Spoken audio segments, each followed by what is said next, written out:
कांग्रेस उपाध्यक्ष श्री राहुल गांधी जी हमारे राष्ट्रीय नेता हैं। उन्होंने बाढ़ से बुरी तरह प्रभावित क्षेत्रों का दौरा करने के लिए गुजरात बनासकांठा पहुंचे थे। उन पर जानलेवा हमला हुआ, उनके ऊपर पत्थर फेंके गए। इस हमले में राहुल गांधी जी बाल बाल बचे, लेकिन उनकी गाड़ी के शीशे भी टूट गए। मैंने इसी सदन में बीजेपी के बहुत से बड़े बड़े नेता और सरकार की ओर से भी एक वक्तव्य आया था कि जम्मू कश्मीर में जो पथरावबाजी हो रहे थे वो टेररिस्ट कर रहे हैं, ये हम सब मानते हैं। लेकिन गुजरात में कौन से टेररिस्ट आए, वो कौन से थे, मैं वो पूछना चाहता हूं। क्या जम्मू कश्मीर से टेररिस्ट आए थे? क्या गुजरात में बीजेपी के कार्यकर्ता टेररिस्ट बन के इनकी जान लेना चाहते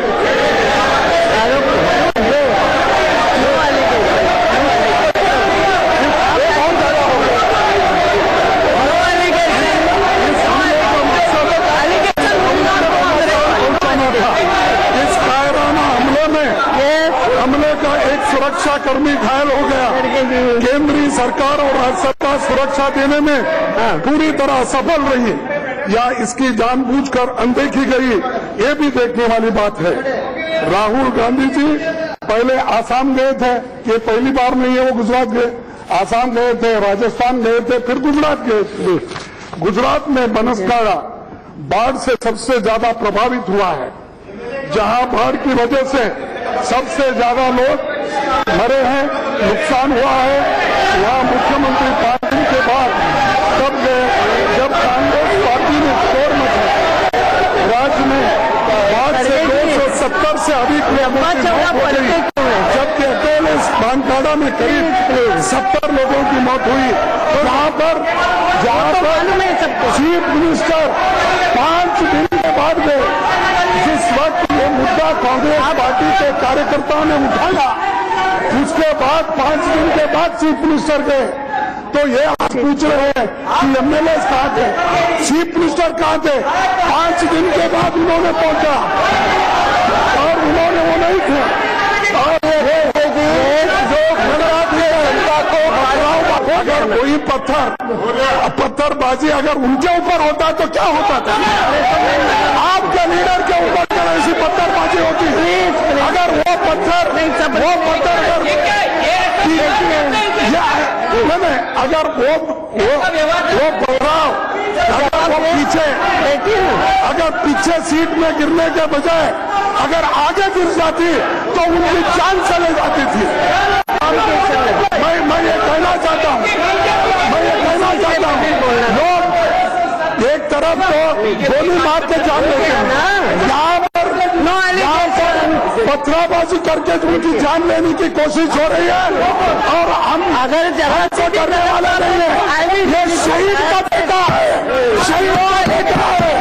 2 जान यहाँ पर चले गए हैं और एक जान लेने की कोशिश कर रहे हैं, इससे डरने वाले नहीं है।